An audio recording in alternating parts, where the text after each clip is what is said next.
area has been making this sound. I posted a video on YouTube already,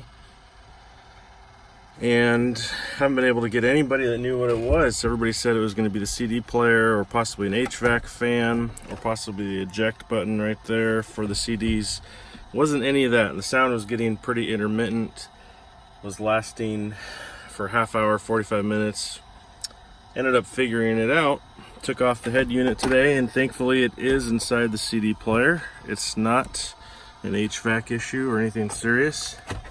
If you take a look, there's a little fan right here on the side, and the sound goes away. So I don't know if I can clean up the fan or buy another one. Obviously there's some screws there to take it apart, so I might just see if I can take all the dust off it and clean it. I might, worst case scenario,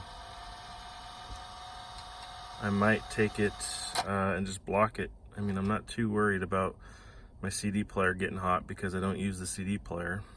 So, you know, just the non-moving parts essentially from what it takes to operate the stereo via my Bluetooth. So I don't know why it stopped now. I guess I gotta start it again. There it goes. So anyway, anybody that's got these same kind of problems, there you go. There's your culprit.